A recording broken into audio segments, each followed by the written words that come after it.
Buenos días a todos.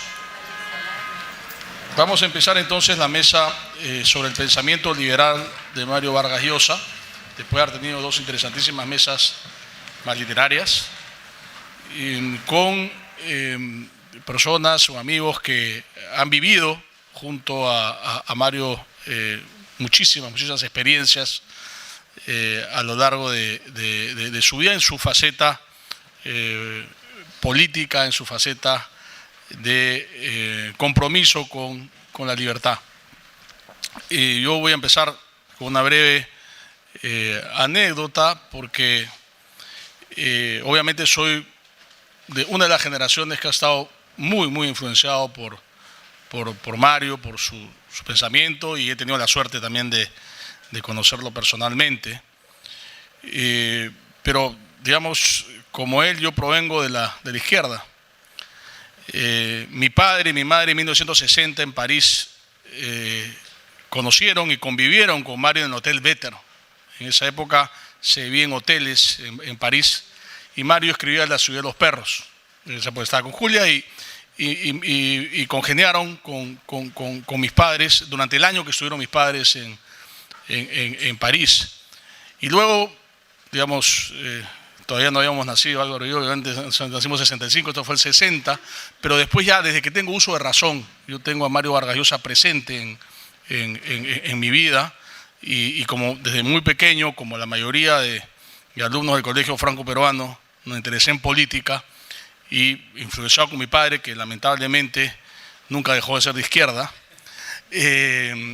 tuve, digamos, mis primeros toma de conciencia política, teniendo a Mario como una especie de traidor a la revolución, ¿no? Porque, bueno, obviamente uno de joven difícilmente tiene una posición política distinta a la de sus padres, ¿no? Y mi padre, como digo, no solo fue velasquista, yo tengo que confesar, ya no está acá, o sea que lo puedo decir, sino que siguió siendo de izquierda, y en la elección de 1990 yo voté por Henry Piz, ¿no? Y me acuerdo perfectamente, yo era ya periodista económico en Medio de Cambio, una revista que era muy conocida en esa época. Me acuerdo perfectamente cuando Alan García estatiza, o intenta estatizar, o anuncia la estatización de la prensa, no la prensa, sino de la banca y la compañía de seguros, y el mitin de la Plaza Martín, al que evidentemente no fui. Pero ya de vuelta de mis estudios de doctorado, y estudié en la Universidad del Pacífico. Lo que pasa es que en la Universidad del Pacífico se enseñaba Marx, se enseñaba Keynes y se enseñaba los neoclásicos, pero no se enseñaba a los grandes pensadores o economistas de la escuela austriaca, ¿no? Liberales como Hayek, como von Mises, etc. Y yo a quienes leí yo ya después en mi proceso de conversión, que fue empírico, porque regresé al Perú y me di cuenta que la apertura económica y que la economía de mercado era que funcionaba y que había ordenado al Perú, y yo no sabía muy bien cómo explicarme esto, pero ya cuando voy de decano de economía en la UPC con Lucho Bustamante, soy un lector tardío, influenciado evidentemente por el doctor Gersi, que me dijo qué leer, ¿no? Y ahí fue cuando tuve la suerte de conocer, bueno, de Álvaro ya lo conocía del colegio, pero de conocer a Gerardo y bueno, y a todos los amigos y convivir, digamos, 20 años de conferencias y de viajes y de experiencias muy gratas, ¿no? De manera tal que digamos, tengo un particular gusto de estar, de que me hayan permitido moderar esta mesa. Yo lo que les he planteado en coordinación previa es empezar con Eva, empresaria minera de larga trayectoria y muy exitosa, para preguntarle un poco sobre la influencia de Mario sobre los empresarios. Yo trabajé, fundé Comex Perú, un gremio. Mi primer trabajo después de mi doctorado fue ese, y trabajé con Juan Francisco Raffo, que era fue un activista, y él me decía: nosotros éramos proteccionistas, nosotros éramos mercantilistas. Pero, digamos, cuando viene este ataque a la propiedad privada y Vargas Llosa empieza toma el liderazgo político, intelectual digamos, de este movimiento, empezamos a tomar conciencia de que podíamos competir y que podíamos abrirnos al mundo y eso nos iba a beneficiar. ¿Cómo viviste tú eso, Eva? ¿Cómo lo vivieron los empresarios en esa época?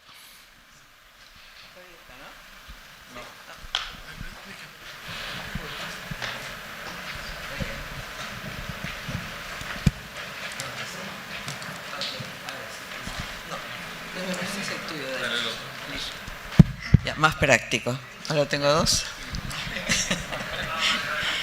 Sí, la verdad que para empezar quiero decir algo. Hablar de Mario no solo es hablar de literatura, es también hablar de ideas. Y de esas ideas que realmente, como bien ha dicho Daniel, transformaron nuestro país. Y transformaron la forma en que nosotros vemos el desarrollo. Ese casi milagro que tuviste empieza ahí, empieza con estas ideas. O sea, trascendió la literatura para convertirse en alguien que realmente le ha dado a nuestro país lo que hoy día es. Ha sentado las bases. Ahora tenemos que trabajar nosotros, porque si no también podemos volver a caer en lo mismo, ¿no? Cuando recordabas lo de la estatización de la banca, realmente nuestro país estaba en una crisis terrible. Acuérdense lo de más de 7.000% de hiperinflación. Acuérdense que cómo teníamos que comprar la leche, el ENS y todas esas cosas que pasaban, que hoy día probablemente, yo con las justas las recuerdo, los más jóvenes creo que no las vivieron. Entonces, cuando encima de todo esto, el 28 de julio de 1987, si no me equivoco, García, el presidente ese entonces, anuncia la famosa estatización de la banca. Todo, bueno, del sistema financiero en general, lo que como bien dijiste no solo era banca, seguros, financieras. Todos nos quedamos fríos porque claro, era un comienzo donde ya veíamos que la libertad, el derecho a la propiedad, que nadie iba a ser respetado. Y obviamente se nos vino la noche y de repente apareció, voy a decirlo como se me acaba de ocurrir, la luz, y Mario levantó la voz y nos convocó a miles de peruanos. Conversaba con Ricardo, yo fui con mi mamá a la Plaza San Martín, éramos miles. Y ese día yo creo que se enarboló la bandera de la libertad en el Perú. Y después pasó todo lo que ustedes saben, que estoy segura que alguien más se va a explayar en esto, pero vino la unión de todos nosotros que comulgábamos con las mismas ideas bajo el liderazgo de Mario. Se fundó el Movimiento Libertad, del cual estoy absolutamente orgullosa y me siento privilegiada de haber estado casi desde el principio, que hicimos tantas cosas, éramos tanta gente pensando lo mismo, buscando lo mismo, luchando para lo mismo, que realmente fue una de las experiencias más maravillosas que yo he podido tener. Hace ya casi 40 años. Y de esa época hasta hoy día, esas amistades que se gestaron en la comunidad de ideas, la comunidad de objetivos, la comunidad de ideales, hasta hoy día persisten. Yo veo caras amigas de libertad a cada rato y en todas partes. Y sí nos dio ese espíritu de combate que nos permitió seguir adelante. Tuve la suerte, y esto tiene que ver con el espíritu empresarial también, tuve la suerte de poder compartir, por ejemplo, bajo la dirección de Lucho Bustamante, trabajar en plan de gobierno, específicamente en minería. Bajo la dirección de Miguel Cruchava, ambos amigos entrañables, para organizar el comando de personeros. En la comisión política, bajo la dirección de Mario, donde veíamos y analizábamos todos los problemas de nuestro querido Perú. Y acá, como he dicho, querido Perú, quiero decir algo entre paréntesis. Yo estoy 1000% convencida de que Mario sí amaba entrañablemente al Perú, porque si no lo hubiera hecho, no se hubiera quedado a dar la batalla cuanto más lo necesitamos. Y realmente el que él estuviera con nosotros permitió que todo lo que pasó después realmente ocurra. Movimiento Libertad, Fredemo, elecciones. Y yo creo, como comentaba con alguien antes, no perdimos esas elecciones. Se pueden haber perdido los votos en la urna, pero las ideas ganaron. Y es lo que tuviste después, David. Entonces, esas elecciones no se perdieron. Fueron el fundamento de lo que hoy día somos. Y que dicho sea de paso, tenemos que cuidar, porque siempre hay que ver cuando las amenazas llegan de alguna forma velada y anticiparse. Porque si no, no queremos regresar al 7.000% de inflación. Hoy día, la pobreza que era a fines de los 80, 60%, llegó a bajar como a 20 antes de la pandemia y hoy día estamos, si no recuerdo mal, en el orden de 25. Y todos los indicadores económicos fueron mejorando. Pero yo creo que hoy día, inclusive en la industria que yo estoy, que es, todos saben, no tengo que dar ni siquiera muchas cifras, una de las más importantes para la economía de nuestro país, ya no solo podemos hablar en minería, y bueno, de corazón siempre lo hemos hecho los mineros, no solo podemos hablar de indicadores. Yo creo que en minería también se habla de desarrollo, porque todo lo que hacemos en las zonas rurales, lejanas, donde encontramos el mineral para nuestras operaciones, es llevar desarrollo. Y llevar desarrollo llevando infraestructura, llevando salud, llevando educación, llevando muchísimas cosas que hoy es posible gracias a una economía libre, a un mercado sin restricciones, a un país conectado con el mundo. Creo que lo dejo ahí. No, muchas gracias. No, después hablaremos un poquito más, pero Ricardo, tú también, yo te recuerdo como un connotado dirigente gremial, ADEX, CONFIEP, algo más joven que ahora, ¿no? ¿Cómo recuerdas esa conversión de la mayoría de los empresarios, no digo todos, pero sobre todo porque lo que dice Anderson, la importancia de los conceptos, de las ideas, para quitarte el cargo de conciencia de ser un empresario exitoso, ¿no? de tener muchas veces, y recuerdo lecturas como Ayn Rand, que resaltaba que muchos empresarios tienen como cargo de conciencia de ser ricos, ¿no? No todos, pero muchos, ¿no? Pero es un poco como relacionar el éxito empresarial, para decirlo más claramente, con el desarrollo económico y con el desarrollo en libertad, ¿no? Porque es parte del respeto a la libertad de emprendimiento, el derecho de propiedad, etcétera. ¿Cómo cambió, cómo tú persistes ese cambio en la mentalidad de los empresarios industriales, sobre todo del Perú? No todos, porque algunos se quedaron, pero mercantilistas, pero ¿cómo viviste esa época y la campaña política? Que después también empataremos con algo con Enrique. Claro, encantado. Mira, el mercantilismo es imposible que desaparezca, ¿no? Lo que pasa es que ha bajado muchísimo el nivel porque hemos tenido las pruebas palpables que la libertad económica y política justamente es la que te genera mayor posibilidad de riqueza. El proteccionismo está siempre agazapado, nunca vas a poder dejarlo de lado, pero las pruebas vivas que hemos tenido en el crecimiento de la economía del país han sido tan potentes que, claro, perdimos las elecciones, pero ganamos en las ideas. Entonces, si tú ves hoy día, por diferentes motivos, por la informalidad inclusive, este es un país básicamente de emprendedores. Y el emprendedorismo está muy ligado a la libertad. Lo que nos toca mucho trabajar es que tengamos que la libertad es una sola, no se puede partir en dos. Y ponemos un ejemplo.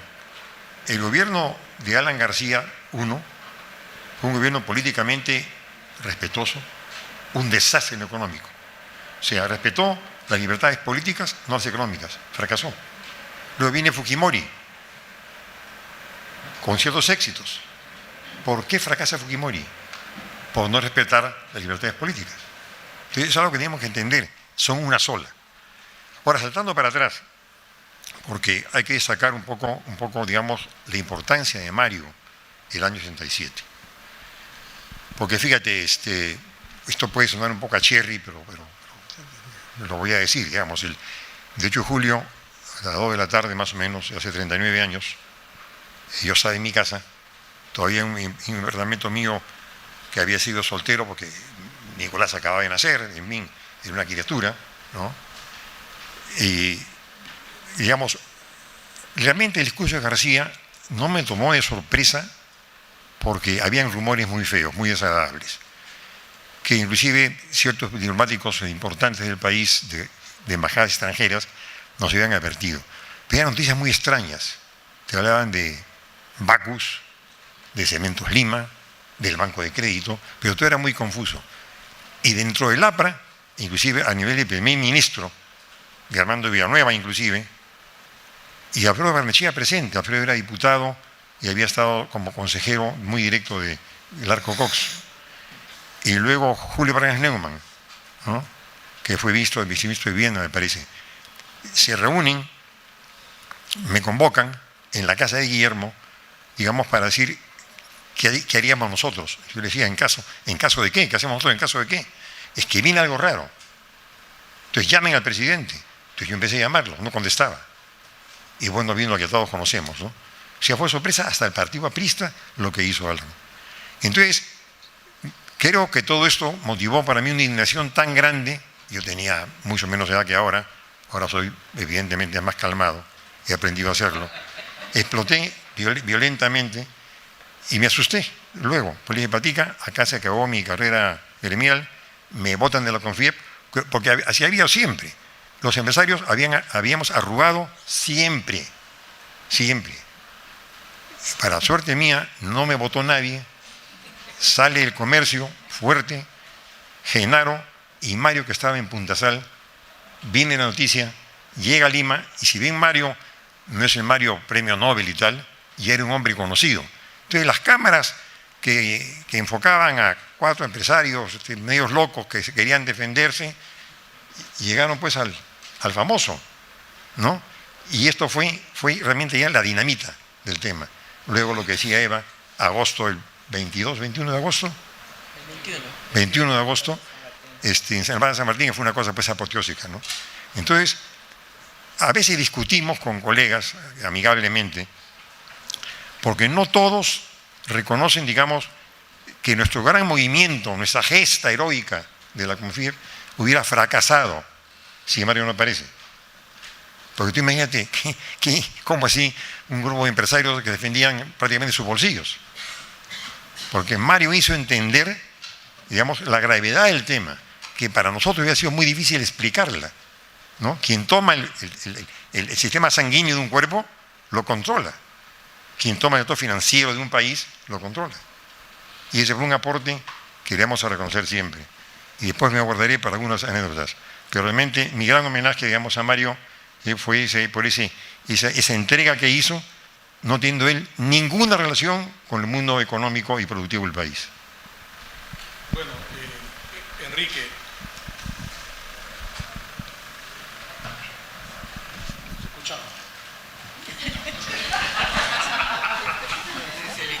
Lo paso, pues. Bueno, Enrique era pues parte de los jóvenes turcos, ¿no? Era de los jóvenes que empezaron muy jóvenes, ¿no? En la prensa, digamos, digamos una generación, creo que estaba ahí Ghibellini, estaba, bueno, Álvaro también estaba, Jaime Bailey, qué sé yo, había un grupo, no sé si Federico Salazar, una generación que apareció, digamos, más o menos la mía, y digamos, en base 2, digamos, ¿no? Eran bastante jóvenes, muy duros, ¿no? Y formaron parte de esta experiencia, este movimiento de libertad. Y bueno, Enrique fue candidato y después fue elegido, ¿no? Y después defenestrado por Fujimori, como todo lo demás, ¿no? Y ¿tú cómo viviste eso? Y cómo, digamos, ya conceptualmente, porque tú eres un académico, digamos, esto no ha sido pues como una prueba más, pero una prueba de fuego de la importancia de las ideas, ¿no? De la importancia de la conceptualización para cambiar la realidad, ¿no? Para influir sobre la realidad, que ha sido lo que ha pasado con Mario, ¿no? ¿Cómo ves tú ese tema? Bueno, en primer lugar, muchas gracias por esta invitación a la cátedra, a todos ustedes por su presencia, a ti, Daniel, en particular. Hay varias maneras de cambiar un país. También se puede cambiar un país perdiendo una elección. Puede parecer una paradoja, pero eso se conoce en ciencia política. Se llama la paradoja del gran reformador. En una democracia, cuando un candidato tiene una agenda política muy definida, no necesariamente gana una elección. Se pueden producir dos procesos contradictorios. En toda democracia, cuando se produce un proceso electoral, hay en realidad dos fenómenos paralelos.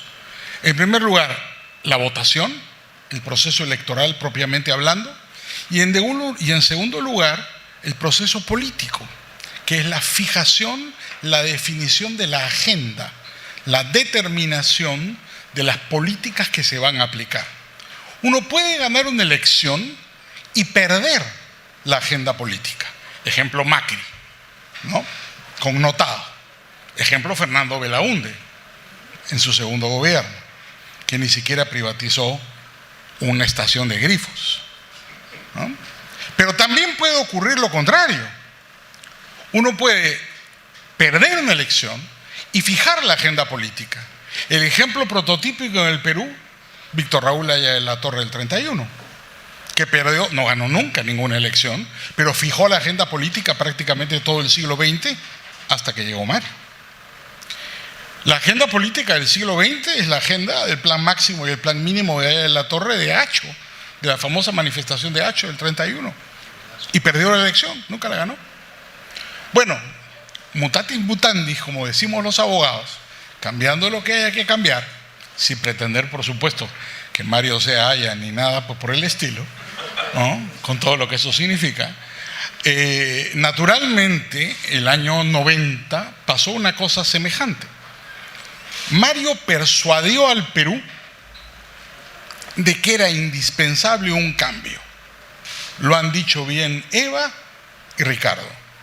Sin duda, el Perú se persuadió de que no funcionaba el estatismo, que la inflación era un desastre, que la inflación era un fenómeno monetario, que era indispensable aplicar drásticas políticas de control de la masa monetaria, el famoso shock, que era indispensable liberar los precios.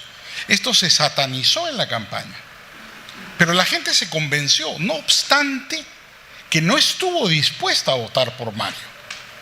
Y con cierto cinismo muy propio del electorado peruano, prefirieron votar por el candidato rival, que terminó siendo además un dictador, que dijo que iba a hacer exactamente todo lo contrario que proponía Vargas Llosa, cuando todo el mundo sabía que iba a hacer exactamente lo que Vargas Llosa había dicho. Porque lo de Fujimori fue un embuste, y el Perú votó por el embuste, convencido de lo que iba a pasar. Entonces, Vargas Llosa terminó cambiando el Perú, perdiendo una elección. Me pregunto qué hubiera pasado si ganábamos la elección y terminábamos en el gobierno. Aquí hay varios que hubieran sido ministros muy importantes, no solo Ricardo, Eva, ahí está Beatriz, Pedro Cateriano, no digo qué, de Álvaro, ni menciono a Patricia, no, pero ¿qué hubiera pasado si ganábamos la elección? Tal vez no cambiábamos nada. Tal vez hubiera sido un desastre, no lo sé, o tal vez hubiera sido un éxito. Nos metíamos en un problema sumamente grave y delicado con gran entusiasmo, como hicimos esa campaña, Daniel. Entonces, la verdad es que uno puede cambiar a un país de muchas maneras. Frente a la libertad, hay varios Marios. Yo creo que es indesligable la literatura de Mario de la defensa de la libertad. El Mario literato es también un defensor de la libertad. El Mario intelectual, el Mario de la llamada de La Tribu, que es su gran libro filosófico, y sus artículos periodísticos de reflexión, es un Mario liberal.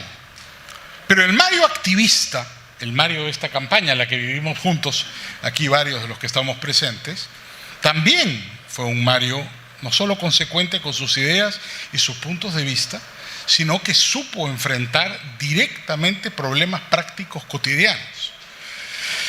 Mucho se ha criticado si lo hicimos bien o lo hicimos mal. La verdad es que en ese momento no sabíamos si lo estábamos haciendo bien o mal, pero lo hicimos con gran entusiasmo y sobre todo lo hicimos con gran honestidad, que es lo importante. Y yo creo que logramos transmitir, y Mario especialmente, porque era el que tenía la capacidad de convicción. Cuando hablaba Mario y le explicaba a los peruanos, con un estilo muy profesoral en sus mítines, cuál era la raíz de los problemas que había en el país, el Perú lo escuchaba y se persuadió de que tenía razón. Tanto es así que alguna vez dije que vivimos en el Perú de Vargas Llosa.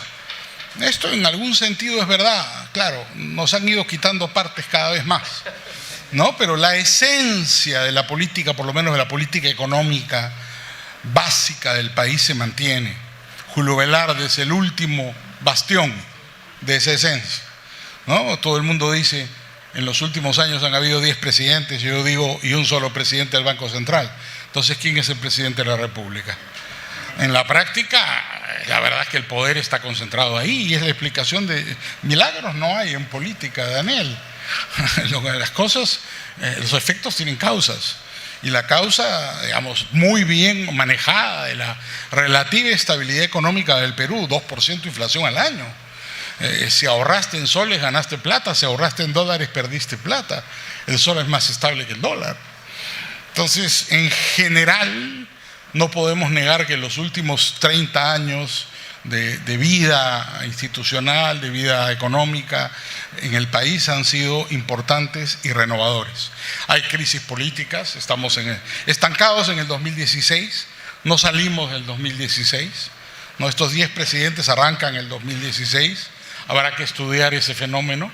Confieso que no tengo información suficiente, pero sí me llama la atención y sospecho que la próxima semana vamos a seguir en el 2016, ¿eh? Va a pasar exactamente lo mismo y me temo que quien salga elegido no dura 2 años y habrá que ir mirando quiénes son los vicepresidentes, porque ya esto se volvió un deporte nacional, que se echara a los presidentes por diversión, como fue el último caso, ¿no? Nadie sabe por qué echaron a uno y ahí está un ancianito de presidente que tampoco sabe por qué está de presidente. Entonces, estamos yendo al parlamentarismo. Me hubiera encantado conversar con Mario de esto, ya no hubo tiempo. Hay alguna gente que está convencida, Daniel, de eso, ¿no? Que lo que viene pasando en el Perú es un proceso de evolución, que hemos abandonado el presidencialismo definitivamente, que los peruanos ya no quieren elegir estos grandes caudillos que ha tenido el Perú. No, ya es inimaginable un Leguía, inimaginable un Prado, un Fernando Belaúnde, un Alan García. Los chicos no votarían jamás por un personaje así. ¿No? El Perú tal vez evoluciona al parlamentarismo. ¿Es eso mejor? ¿Es eso peor? Son las preguntas contemporáneas. ¿Cambiará la agenda política? Sí, en algún momento. Y habrá un nuevo líder que haga lo que hizo Mario. Ganando o perdiendo las elecciones, se moverá esa agenda política nuevamente. Pero son los desafíos que todos nosotros tenemos. Luchar por la libertad, por el Estado de Derecho y por la democracia. Me reservo algunas cosas para después. Gracias, Enrique, siempre tan claro y lo cual, en efecto, toda la literatura de Mario está impregnada de la libertad y además también de lo que se ha hablado, ¿no? Y me acuerdo el inicio del pez en el agua es lo que ha contado Ricardo, ¿no? Mario cuenta que está en Punta Sal y que, bueno, le llega una llamada y ahí empieza todo, ¿no? Y bueno, cuando yo estaba empezando en 2002, 2003 de decano de Economía en la UPC, lo fui a buscar a Enrique, le dije, Enrique, quiero armar conferencias liberales, ¿no? Bueno, me dijo, habla con Gerardo Bongiovanni. ¿Con quién? Con un argentino ahí que le arma, él es el que te arma todo. Y así fue como conocí a Gerardo, no se iba a acordar, pero yo lo busqué para armar la primera conferencia, convención anual de Economía, y hicimos varias después. Y bueno, Gerardo es el testigo de excepción de la influencia internacional de Mario, la influencia intelectual y internacional de Mario en América Latina, en Hispanoamérica en realidad, y en España. Y debo decir que a Gerardo Mario le dedica la llamada de la tribu, y por algo se la dedicó. Así que te dejo, Gerardo, para que nos cuentes un poco tu experiencia con Mario y cómo viste tú que influenció más allá del Perú, ¿no? Sobre la política española, argentina y de todo eso. La llamada de la tribu es obviamente para mí el mejor de los libros de Mario, por razones obvias. Bueno, muchas gracias. Yo creo que no soy el único que puede dar algún testimonio aquí de lo que ha hecho Mario a nivel internacional. Por supuesto, Enrique, que participó en la creación de la FIL, desde luego Álvaro, que hoy preside la FIL, pero que hace años que viene comprometido en esto. Como mencioné hoy temprano, en julio, nosotros nos habíamos hecho amigos, un grupo de referentes de think tanks, entre ellos Enrique, Rocío Guijarro, Dora Dampuero de Ecuador, Roberto Salinas de México, a través de una red que se llama Atlas Foundation, y teníamos la ilusión de crear una fundación internacional que fuera una suerte de paraguas de todas estas iniciativas nacionales, domésticas, que defendían la libertad. Liberales en el sentido tradicional, digo porque ahora los términos están un poco mezclados. Y decíamos, para que esto funcione lo tiene que presidir Mario, ¿no? Y entonces nos propusimos, ya lo dije hoy, con la complicidad de Patricia, a convencerlo de que él tenía que presidir esta inquietud, y lo fuimos a ver a su casa allí en Flora, en Ópera, en julio del 2002. Y Mario, después de dar algunas vueltas, yo creo que él estaba decidido ya a decir que sí, pero dio algunas vueltas y dice, yo acepto con una condición, que lo tengo muy grabada. Dice, yo no quiero que esta sea una fundación liberal economicista. Dice, porque el problema del liberalismo es que ha sido secuestrado, al menos en América Latina, por los economistas.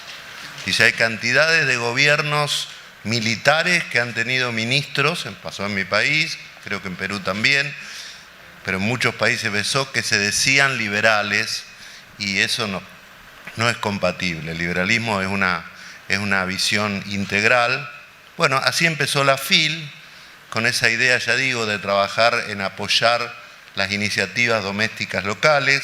Yo lo había conocido fugazmente a Mario en el 89, yo presidía la Juventud Liberal Argentina, que era la Juventud Liberal de la UCD, y vinimos con un grupo a visitarlo, una visita de media hora, cuando él ya estaba en campaña. Nosotros estábamos admirados con la idea de que Vargas Llosa pudiera ser presidente de Perú. Luego lo volví a tratar algo en el 92, cuando presentó El pez en el agua en Argentina, pero sobre todo generamos una relación a fin del 95 en una visita larga que hizo, que empezó con Patricia, después Patricia nos abandonó a mitad del camino y terminé yo con Mario en Chile. No sé cómo esa expedición terminó en Chile, ¿no? Y duró como 25 días, recorrimos todo el país, ¿no? Y luego a los pocos meses ayudamos mucho en la presentación del libro El Manual del Perfecto Idiota Latinoamericano, que tuvo un éxito espectacular en Argentina, y que los libreros decían siempre que si funcionaba en Argentina era más fácil que funcione en otros países, pero eso, ya recuerdan el éxito que tuvo ese libro, ¿no? Y bueno, y empezamos a trabajar con la Fundación en 20 países, hicimos seminarios. Claro, la presencia de Vargas Llosa garantizaba la presencia de todo el mundo, realmente, los presidentes, todo el mundo, hasta los obispos querían venir a los eventos nuestros, ¿no? Y desde allí nos dedicamos a impulsar, nos involucramos en política, siempre desde el punto de vista de la defensa de las ideas, pero la verdad que ahí yo a veces bromeaba y Mario me reprendía, me decía, no tenés que decir eso, porque parece que nos jactáramos, pero yo decía, nosotros creamos presidentes, porque Macri, Piñera, Lasso, Duque, Lacalle Pou, fueron todas personas que empezaron con nosotros, ¿no? María Corina Machado, las primeras charlas, por eso nos tiene tanto aprecio y nos trata tan bien, y nos mencionó cuando en Oslo, que tuve la suerte de estar ahí, Y bueno, Mario estaba comprometido siempre con esas cosas, rápidamente, como él decidía. Y bueno, y eso nos permitió ir tomando un rol que por supuesto uno siempre quisiera que fuese más, pero que fue importante. Y yo pude ver ahí el enorme compromiso de Mario con esa idea del liberalismo global que él pregonaba, ¿no? Y con la democracia. A mí me fastidia, por supuesto, pero me hace un poco de gracia. Le hacen alguna crítica a Mario que tenga que ver con vinculación con dictaduras. Yo presencié algunos hechos en ese sentido. Por ejemplo, en Argentina, en el año 2011, cuando fue Eve de Bonafini, que lo fueron a atacar cuando el gobierno de Cristina Kirchner que no quería que él abriera la Feria del Libro, y él hizo un discurso rememorando todo lo que había hecho desde el Pen Club, reclamando por los escritores desaparecidos en la Argentina. Bueno, presencié otro episodio, creo que Álvaro estaba, donde él debatió con un intelectual chileno que dijo que las dictaduras de derecha eran mejores que las de izquierda, y él le dice: yo no le puedo aceptar de ninguna manera que diga eso, las dictaduras son todas malas, sean de lo que sean. Y después también presencié la increíble valentía de Mario, ¿no? Y esto no es un decir, ¿no? Porque algunos de nosotros la pasamos mal en algunas cosas políticas, ¿no? Pero yo voy a mencionar dos que Patricia y creo que Álvaro también vivieron. Uno fue en el año 2008 en Rosario, cuando mi fundación cumplía 20 años.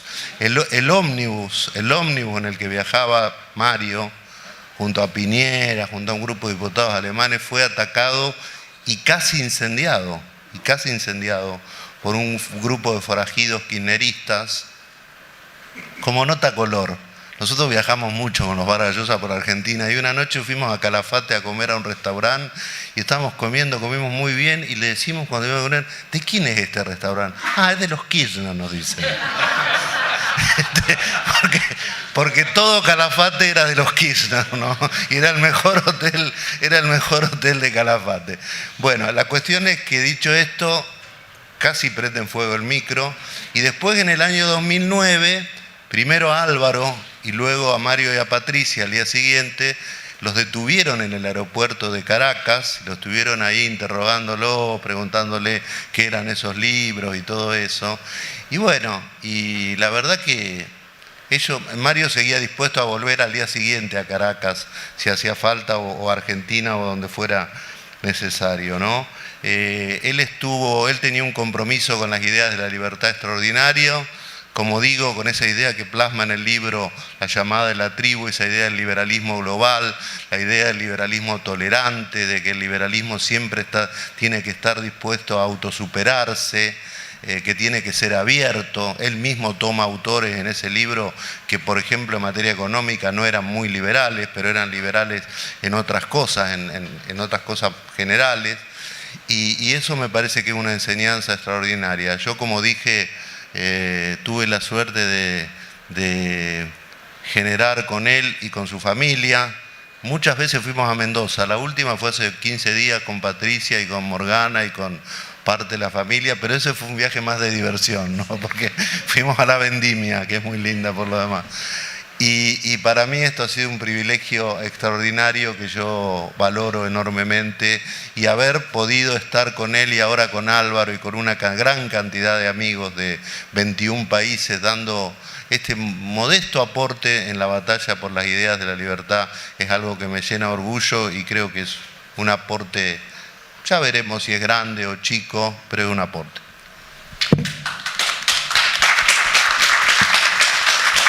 Gracias Gerardo. Sí, yo tuve también la suerte de estar ahí en Rosario, pero yo estaba en el otro ómnibus, felizmente. Y también en Caracas, pero obviamente a mí nadie me conocía y me pasé muy bien.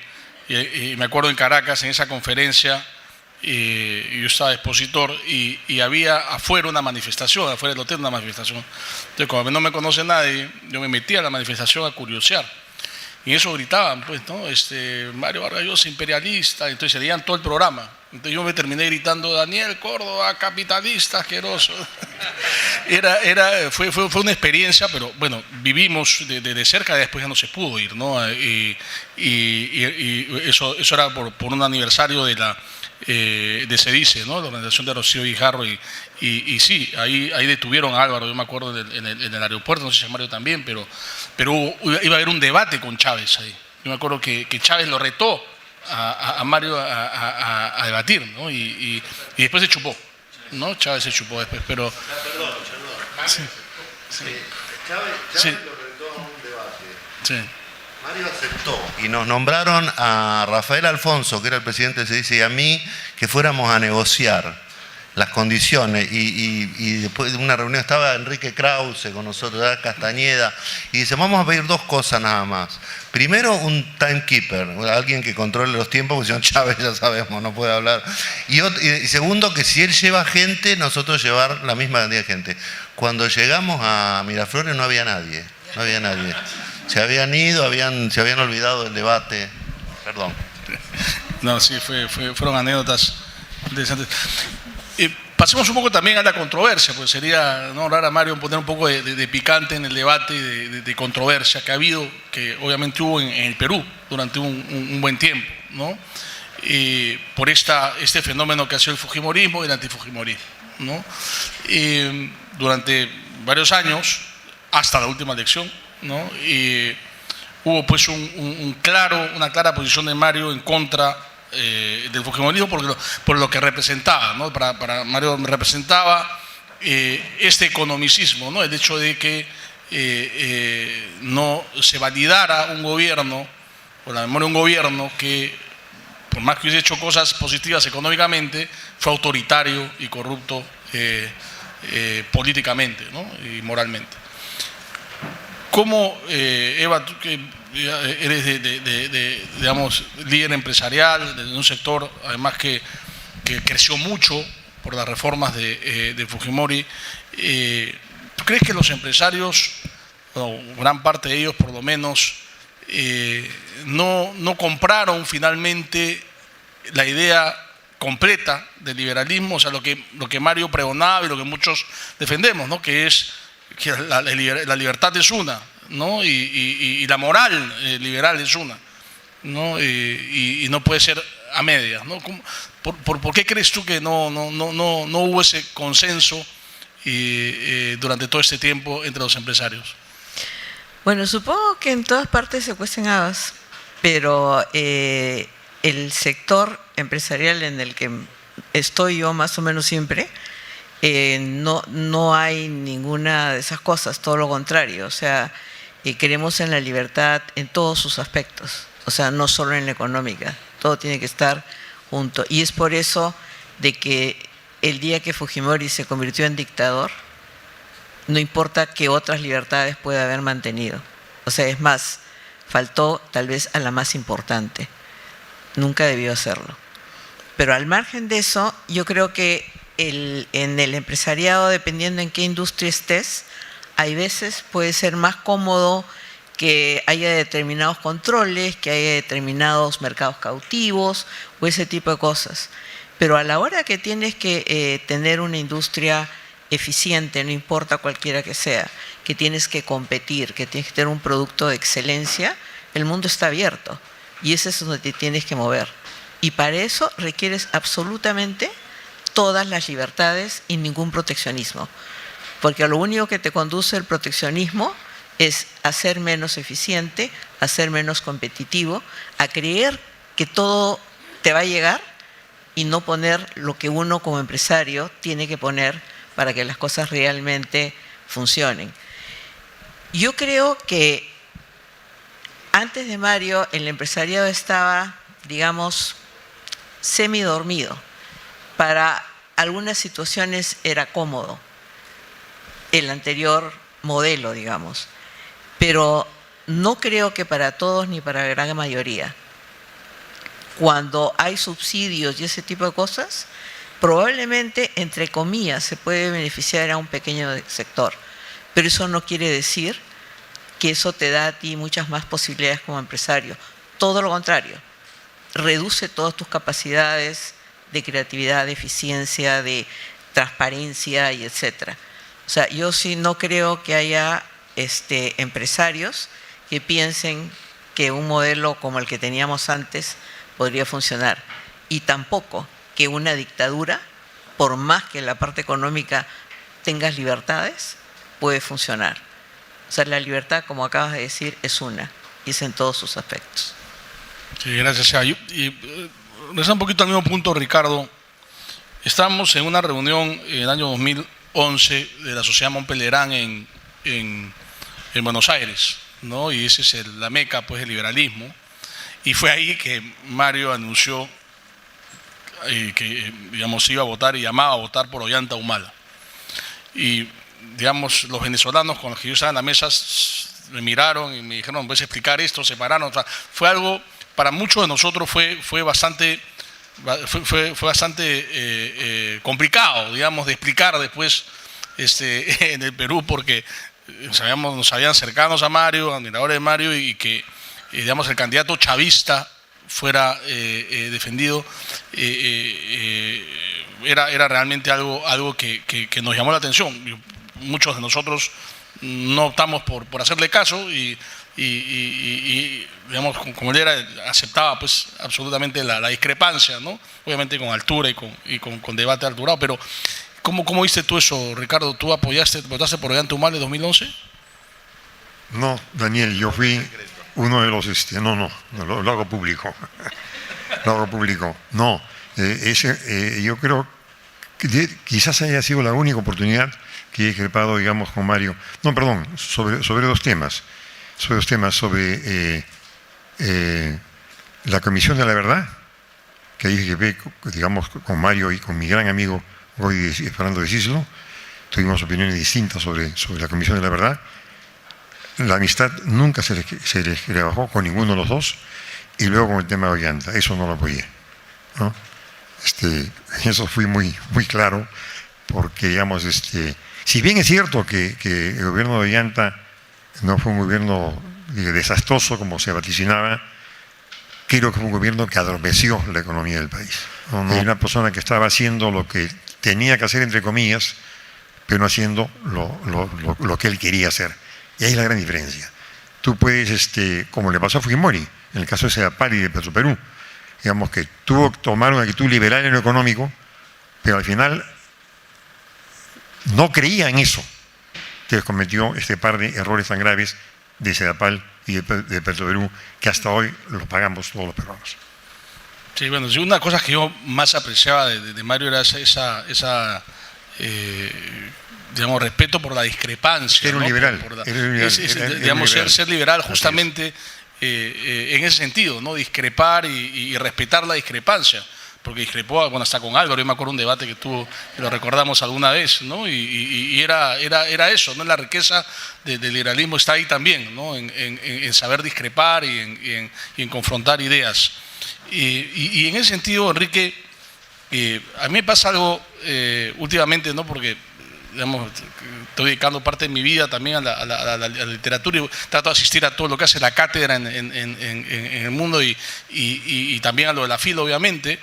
Y entonces me encuentro ahí con el universo de la cátedra. O sea, la mayoría son de izquierda, o sea, o discrepan, ¿no? O sea, y el universo, porque los escritores y los intelectuales generalmente están, digamos, a la izquierda de las ideas de Mario, y bueno, y no pasa nada, obviamente, pero mi pregunta es, ¿por qué, digamos, con una influencia tan fuerte en el mundo literario, no siendo tan admirado,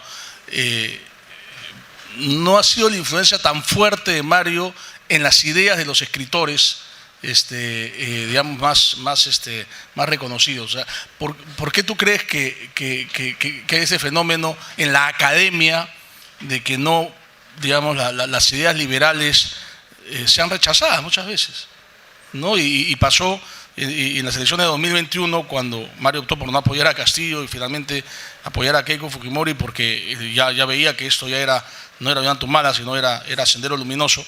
Sí tuvo muchos intelectuales, escritores que lo admiran mucho, decían, bueno, gran escritor, pero como político, allá no, pues como ya no eran antifujimoristas. Entonces, ¿por qué crees que pasa esto? Bueno, hay varias preguntas en realidad en tu pregunta, ¿no? Primero, una confesión, sin timidez. Yo voté las 2 veces por Humala, el 2006 también contra Alan García, porque yo por Alan García no voto. Y el 2011 también voté por Humala, es decir, yo voté por Humala antes de que Mario llamara al voto por Humala. Y acá está el primer ministro, además, que lo ratifica. Así que, en fin, es cuestión de convicciones, ¿no? Y respecto a la influencia de Mario, yo creo que la influencia de Mario es mucho mayor de lo que quieren decir, ¿no? Lo que pasa con la influencia de Mario es que hay mucha gente que le da vergüenza decir que es vargallosista, ¿no? E inclusive entre los escritores. Lo imitan, lo admiran, lo estudian y después dicen que no piensan como él. Bueno, darles un poquito de tiempo, ¿no? Yo creo simplemente que hay, digamos, en alguna gente, por supuesto, hay gente de izquierda muy respetable, ¿no? Sin duda, pero también hay otra gente que no se atreve a decirlo porque es un tema de moda, ¿no? Como hay una moda izquierdizante que cada vez es menor, porque también en el mundo de la literatura, como en el mundo, no podemos negar que hay una ola conservadora muy importante, que no creo que Mario simpatizara con ella tampoco, porque es una ola que no es liberal, es muy conservadora y hay una literatura muy conservadora que está emergiendo por todos lados, ¿no? Ferdinand von Sirach, por ejemplo, el nieto del jefe de las juventudes hitlerianas, Baldur von Sirach, es uno de los más importantes escritores alemanes del día de hoy.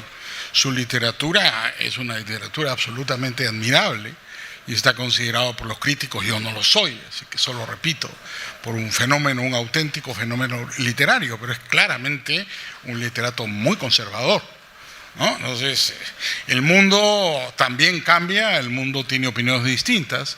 Lo importante es que Vargas Llosa mantuvo sus opiniones, ¿no? A mí me impresionó mucho, te lo confieso, Daniel, cuando la academia, el secretario de la academia sale y lee las razones por las cuales le dan a Mario el premio Nobel. No voy a hacer una cita exacta porque no lo recuerdo, pero la frase era algo así: por su cartografía de la evolución del poder, una cosa así, ¿no? Esa cartografía, en primer lugar, ¿no? De la libertad y el poder y sus peligros, creo que era la frase completa. Cartografía. ¿Por qué cartografía, en primer lugar? Claramente el poder, la libertad son temas de la literatura de Mario, está en todo. Pero cartografía, ¿qué era Mario? ¿Un geógrafo? ¿No? ¿Por qué la Academia Nobel usa esa palabra? Deben haberlo pensado 1.000.000 de veces, conociendo cómo son estos suecos. Además, debe haber habido toda una discusión, seguramente han votado cada palabra, ¿no? Yo creo que lo que querían decir, de repente hay un problema de traducción también, ya sabemos las barbaridades que hacen los traductores, pero con todo respeto, por supuesto, ¿no? Pero y en el mundo de los diplomáticos las palabras son tan importantes y nos aloja hoy día la Cancillería. Tal vez lo que han querido hablar es de la ruta, ¿no? Eso es expresión, tal vez que buscaba expresar era la ruta, como la ruta de la libertad y el poder es una ruta compleja, que uno necesita mapas, guías, desde las estrellas en el horizonte hasta las ideas en el corazón. Yo creo que esa expresión, lo que trataba de señalar era eso, la importancia de la literatura de Vargas Llosa era eso, una guía, es una guía que nos debe llevar a través de la oscuridad del mundo, ¿no? Entendiendo las diferencias entre la libertad y el poder. Así lo entendí yo y así es, creo yo, la literatura de Mario. Entonces, a mí me causa un poco de gracia cuando escucho, digamos, algunos de estos literatos jóvenes que se mueren de ganas de ser como Mario, pero claro, siempre tienen que decir, pero bueno, él tenía opiniones. Hombre, esas opiniones son las más respetables que he conocido nunca. Entonces, nada, es cuestión de darles tiempo y alguna ventaja para que avancen también. Poco a poco. Bueno, y para ir cerrando con Gerardo, y yo, ahora que hemos estado, bueno, yo he estado en España, tú has muy seguido España, y bueno, Mario también se hizo español y tiene una influencia muy particular en la política y en la intelectualidad española. Me atrevería a decir que ha tenido en los últimos años más influencia política en España que en Perú, ¿no? Me recuerdo, por ejemplo, cuando hubo el tema con Cataluña, ¿no? En 2017,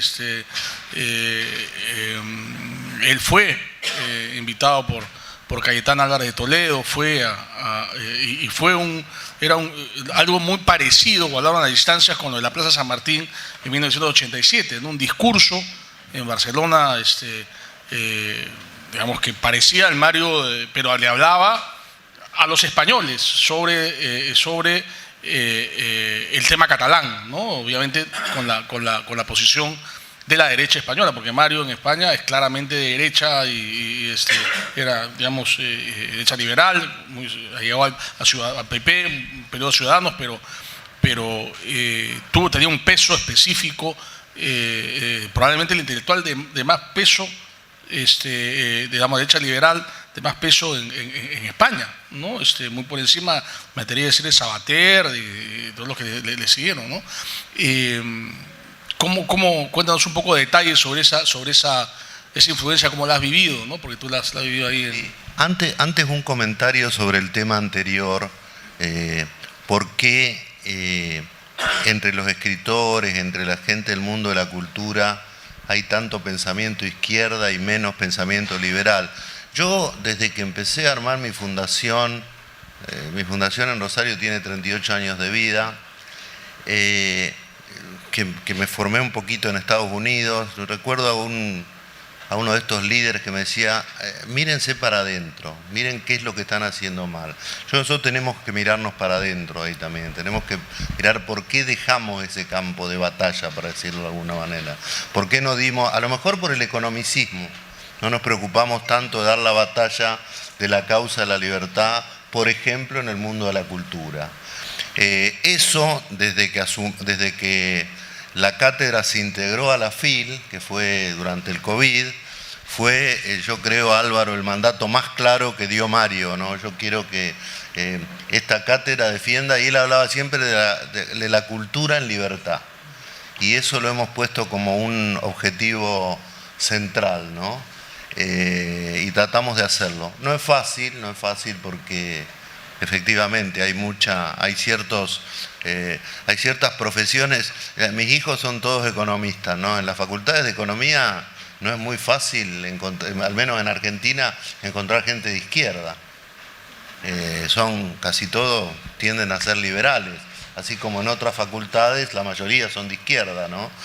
Yo creo que hay como un predominio en ciertas profesiones y en ciertos estudios de ciertas corrientes, ¿no? Pero me parece que hay que dar la batalla, y para eso hay que ser amplios, hay que ser abiertos, tal como planteaba Mario y como él lo era. Él efectivamente en España sí, él se había acercado mucho al PP, incluso anunció en un par de ocasiones, concretamente con Pablo Casado, que le iba a votar,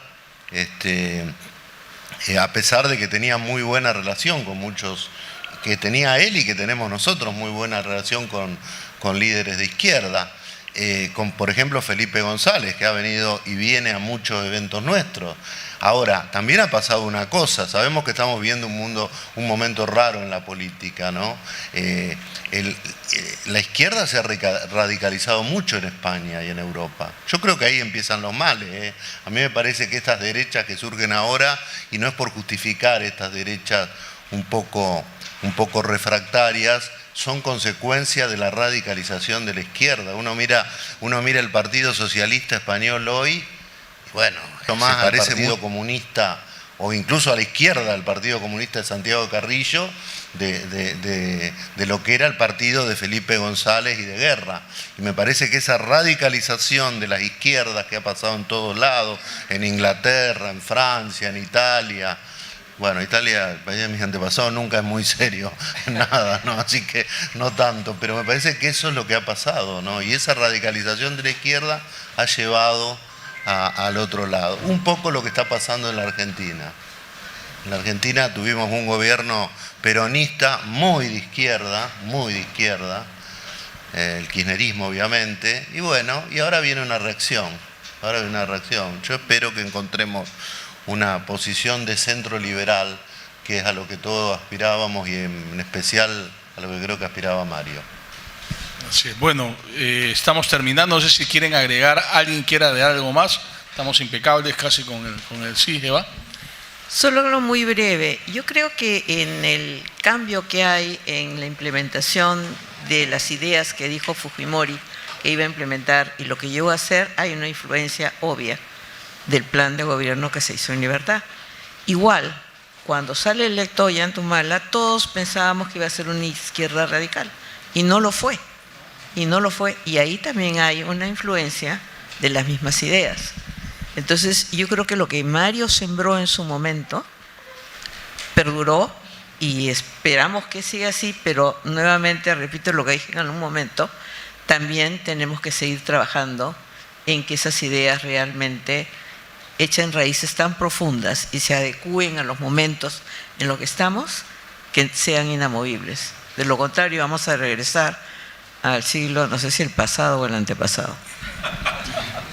Así es, bueno, con esas palabras creo que vale la pena terminar.